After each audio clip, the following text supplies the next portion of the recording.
Welcome back to the channel, my AKAPADers. Today is Wildstorm Wednesday, as you know. Heck, it's Wednesday, must be Wildstorm Wednesday. This is one of the troubling aspects of YouTube commentary, YouTubers that want to talk to you guys about comic books. Even some of these TikTok boys. I've seen multiple videos that effectively trash everything we see here. Trashes the work done in Darker Image 1, trashes the work done in DEATHBLOW 1, DEATHBLOW 2, and DEATHBLOW 3. It's a common baseline that gets repeated, and we're going to debunk it today. Let's debunk it. Often it is said that this is incomprehensible, that anyone intelligent cannot make sense of issues, like let's just add this in. The first 4 issues of DEATHBLOW. The first 4 chunks of story given to us by Brandon Chow and Jim Lee. Isn't that crazy? There's a side of me that just gets angry. Because if you come into this and you say it's incomprehensible, there's no story, this is garbage, so on and so forth, you're coming into the position that you think the people who make these books are unintelligent. You think the minds that created this is unintelligent. Isn't that wild? I think it's irresponsible as a reviewer, as a commentator, a journalist, if you will, to take this position when we discuss work. We have to consider everything. We even have to consider that these guys are a step ahead of the audience. And why would we say they're a step ahead of the audience? Because we get guys like Jim Lee that create characters that people want before they see them, right? No one was asking for DEATHBLOW. Jim Lee told people that DEATHBLOW was worth their time and money. Isn't that crazy? So guys, buckle up. It's Wildstorm Wednesday. Let's go.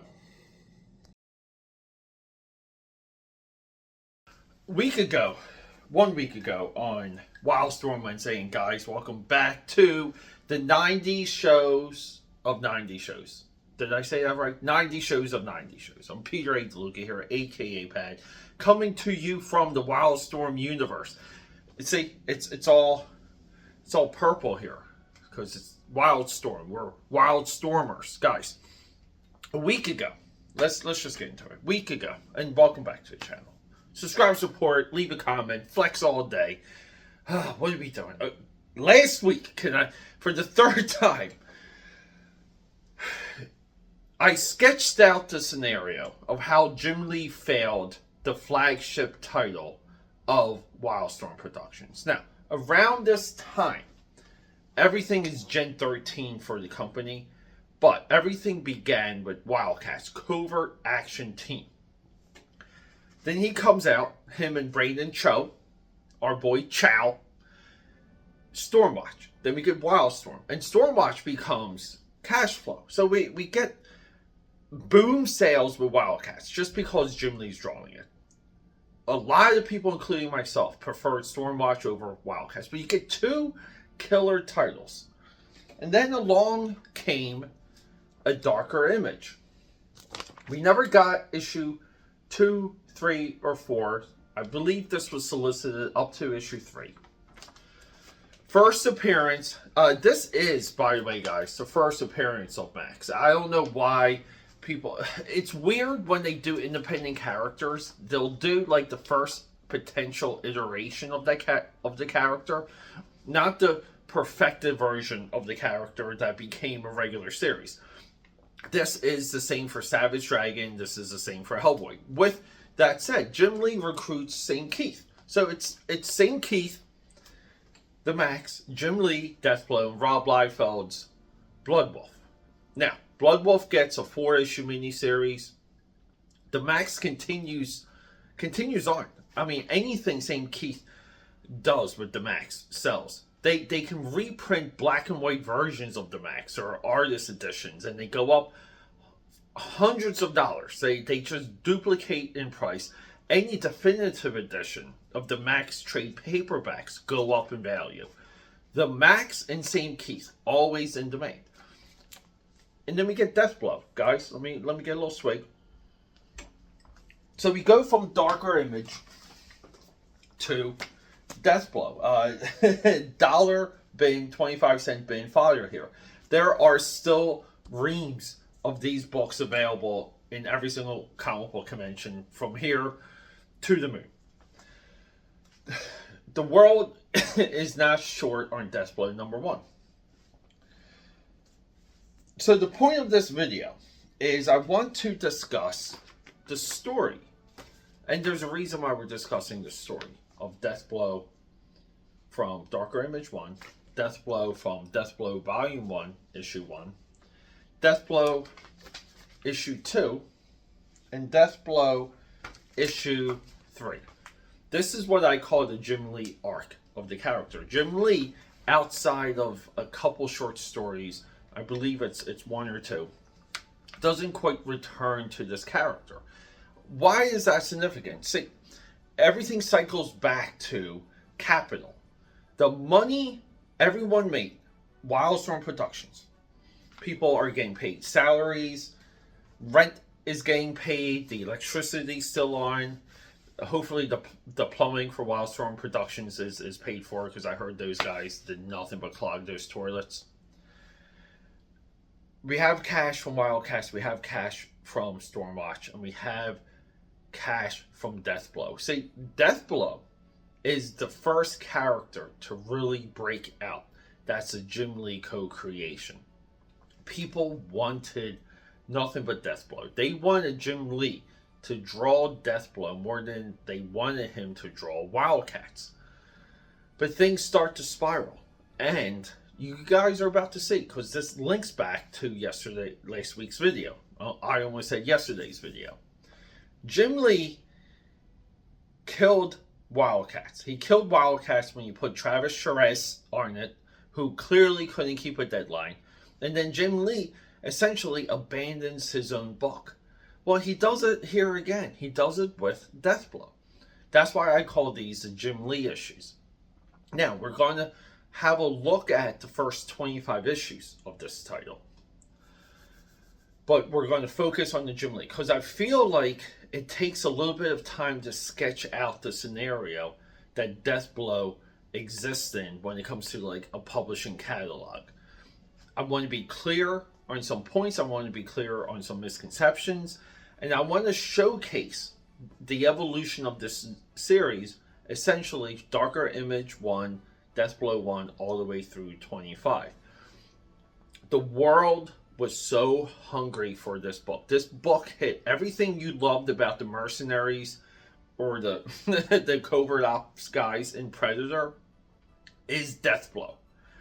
There was a generation that wanted more stories of characters like that, and they tapped into it perfectly. And then it spirals, and then we get some great work that no one discusses. That's a future video, but we will preview that. So guys, welcome to Wildstorm Wednesday. This is what we do here. Let's hit that drawing table. And we're back, guys. Say hello to the mascots of this table. We have Pike, we have Crypt, and they have a spiritual advisor, and that is Stephen Hughes. It's Wildstorm, and it's Wednesday. I don't know how many different times I can say. I still have this Captain America floating around my table, too. And I don't know why I have a Heinz tomato ketchup puzzle. That's just going to go right there. What do we got? Deathblow 1, Darker Image 1, Deathblow 2, and 3. The Jim Lee era of Deathblow. Let's jump ahead.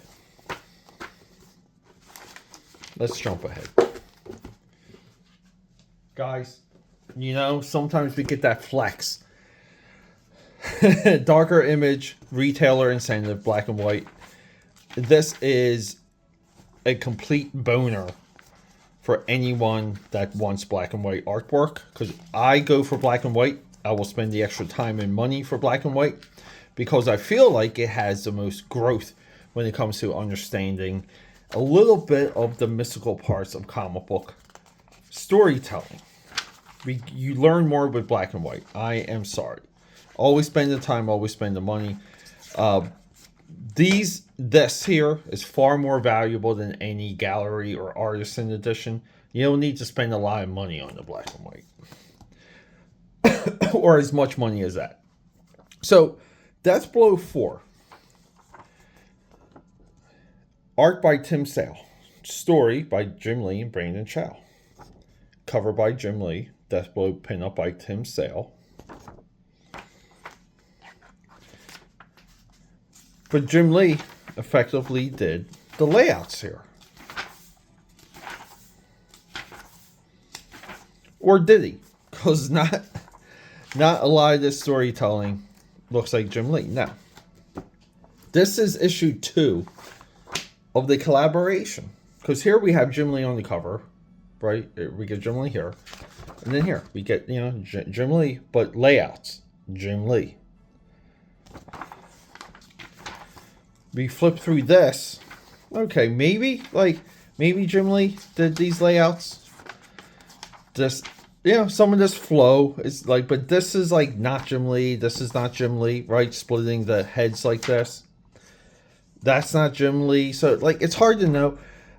Maybe, like, you know, I know Jim Lee's not credited for layouts here, but, you know, like, Jim Lee's involved with the storytelling and the process, we can say, for 3 and 4.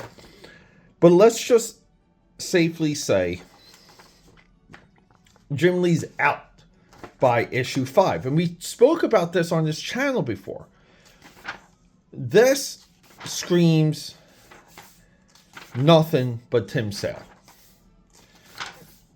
We profiled this issue before on this channel. This is what I call the Sin City issue. Because Jim Lee emulates a lot of his DEATHBLOW work over Frank Miller's Sin City. You guys, I mean, the influence and the silhouettes and it's just there. Like, see, the silhouettes.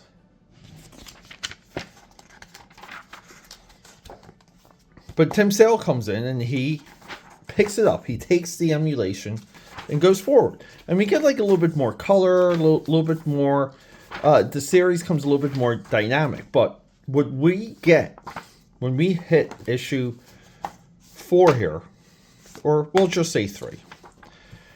3 is a direct continuation of what happens at the end of issue 2, which is the final Jim Lee issue.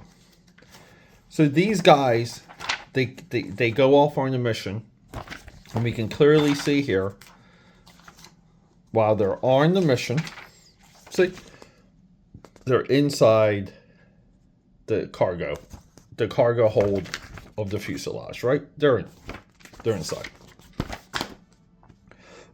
So we get this Tim Sale arc. We get 7. We get 8. I mean, it's looking HOT, isn't it?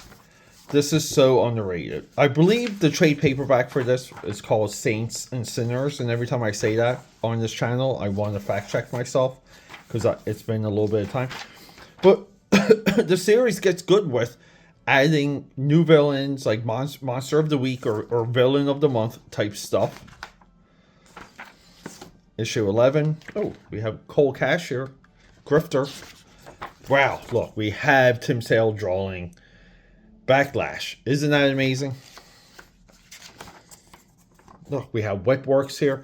So, DEATHBLOW goes from being this solo Predator, Schwarzenegger, mercenary, guy in the jungle, on a mission type character that has a death wish. He's playing the Fates extra hard because he has brain cancer. This was a revolutionary idea at the time. This was a very intriguing concept at the time. we see this play out in the Jim Lee issues or the Jim Lee stories. Tim Sale right here, right? We're still going. We're issue 12. We get Tim Sale, and guys, he's giving us what works here. And where's that split? Let me see that split. Where's that split? Where is, guys? Oh my God! Look at the Tim Sale. Look at this. Look at the backlash. Here we go. That's the split. And then with issue 13, we start to shift. Because we get Trevor Scott that comes in. And Trevor Scott does his absolute best. But you see the series, right? It's more color now. The style has shifted. So some people might call this a regime change. Trevor Scott issues 1 through 19, Tim Sale 20 and 22. So let's just look at the final pages of Tim Sale drawing Deathblow. The amazing thing is, like Tim Sale, who carried the title, leaves as unceremoniously as Jim Lee did. But now this becomes a Trevor, holy crap, guys, holy crap, Trevor Scott book. And we get a clear shift. But he's got to be on time. He's probably turning pages in super early. Right? So 14, 15. I don't know where 16 is. Maybe I don't have 16. 18. This is where it gets blurry for me. 19. Say we have Duncan here. Duncan Ronlu.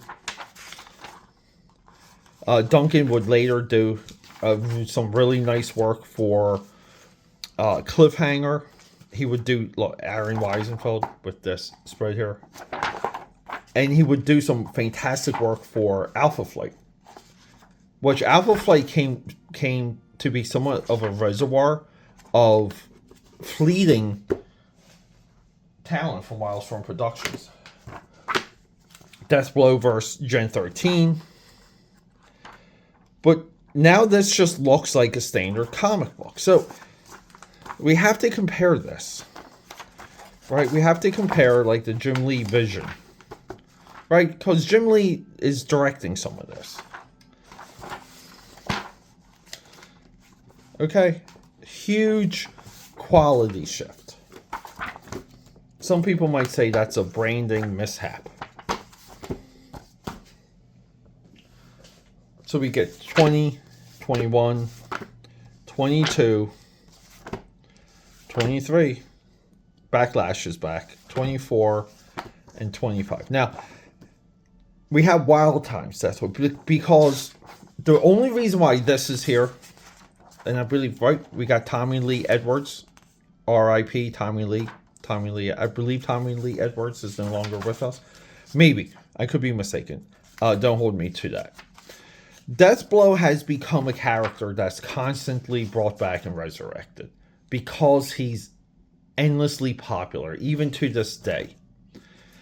25, I'm not sure if this is the final issue. Like I said, I have a little bit of a gap in reading these.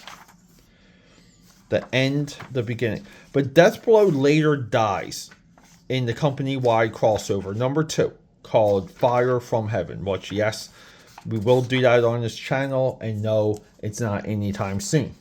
But we see, again, Deathblow completely incorporated with the Wildstorm universe in full color. I mean, this spread here, to me, is just, it's a little bit shocking. Because if we just go back to these wonderful Tim Sale issues, I mean, we get like, guys, when I say Jim Lee gave up on this book, he let this book die. The direction for here, where Deathblow is within the Wildstorm universe, he's solo. He's interacting with the Lynch, Lynch from Gen 13 and the Black Ops and the Secret Ops side of the Wildstorm universe. Look, Want to see our boy jumping around naked? There he is. This is Abandoned. I love the monochromatic. It's just, to me, like, this stuff is, it's just there. Like, to me, like, this is a comic book panel. This is comic books. But, you know, instead we get this. Some might say, not inspired, right? I don't know, for lack of a better term, but yeah, I mean, that's nice. Brothers in Arms, conclusion. So I can't speak of some of the story in the later months of this title. Now, I don't know, I kind of forget, I didn't look it up, where this ends. So let's just get into the story, because we get so many people that attack issue 1. But we cannot discuss issue 1 without getting into Darker Image. And Darker Image, it's essentially, we learn here that DEATHBLOW has brain cancer, and he's on this like radical suicide mission. He's essentially Colonel Kurtz from Apocalypse Now. We feel the Apocalypse Now in this story. And he's in this hot jungle, and he says, here, look, gotta put my game face on and get down to business. And he gets his cool red lines makeup. There you go, guys. Look, that was a perfect silhouette. We have to do this. This is so frustrating. Look, perfect silhouette by Mr. Lee. And then we have the colored. It's like you see it. That's why there's so many things frustrating with this series. But we get these amazing Jim Lee silhouettes here. And this guy plays both sides. Our boat captain. There's a stash of weapons that DEATHBLOW is able to get from an IO stash from Lynch. So he kind of has like a weapon safe house. He gets his weapons, and he's going to kill essentially like an old enemy. And then the guys in Washington, in these issues, Brandon Chow does one amazing thing. He refers to Washington as the guys are on Pennsylvania Ave. I don't know if he came up with that, if he read that in the Tom Clancy book or something. I love that. That's so imaginative, such a great reference. But yeah, look, he's dying, Lieutenant Conrad, and look, we put out the cigar. We get the symbolism. He's dying, put the cigar out. Or put the cigarette out. So right there, he's smoking. So what's he dying of? He's got brain cancer. This guy's trouble. We have Captain America here. Not really Captain America. This is Captain America in the terms that Will Smith describes Captain America in Men in Black. This is Cole, right? Clay. This is Clay. Clay later shows up. He shows up way later in Wildstorm, but he comes back. Clay's sent to hunt him down, and he has like a ragtag. He has his own like Predator guys, and we have yet another amazing silhouette by Jim Lee. But these are the guys, and then we talk about the guys and their specialties and who they are, and they get dropped off by a Black Hawk helicopter. And look at the, I mean, why do we, I have to see this. What happens? Look how much better this looks than, everything should just be in black and white. I mean, look at the face. So the guy's sending, creating this like counter mission to hunt down DEATHBLOW. Look at the guy hunting down DEATHBLOW. It's like he's death himself. And then it's to be continued. So this is where people play dumb. Where's my coffee? Guys, I need some of this. Wake me up inside. Just like Evanescence. Please wake me up inside. So many people play dumb about this. Because we go back to Washington, D.C. So we go from jungle to D.C. Go from jungle to D.C. So we leave off, we're in the jungle. A crew of guys are hunting down DEATHBLOW. But now we go here. And he is having this confession. And he's just saying, he has shed so much blood. He has killed. Look, he's got rivers of dead bodies. And he goes, what have I done? He's dying. he's dying inside and out, and he's seeking salvation, and he tries to kill himself, and guess what? He doesn't have the balls to do it. Look at the pain on this guy's face, and look how the coloring, like, right, like we want these lines to bleed into the white. The coloring kills some of this, but he can't do it, and he leaves the and we have this very awesome Sharpie page. I mean, this is clearly done on with Sharpie, right? It's amazing though. But he leaves, and he catches a cab, and he goes home. And then, does anyone know this reference? Miracle Boy in Philadelphia brings dead friend back to life. Is this an Image reference? Because they reference in issue 2, they reference Savage Dragon, and they also reference Spawn. But yeah, the priest is like, then may the Lord be with you. And this guy's like, yeah, but guys, look at that church drawn by Jim Lee. And he's out. We get look at Jim Lee with the silhouette establishing shot. So we have this, we go from a jungle, and then we have this like church scene. We have this confessional. Well, here we go. Let's be a writer. The writer's job is to tie all of this together. We'll just put these here to remind you guys of where we are. You know what? Let's get back to that church shot, because right here. So we go from it.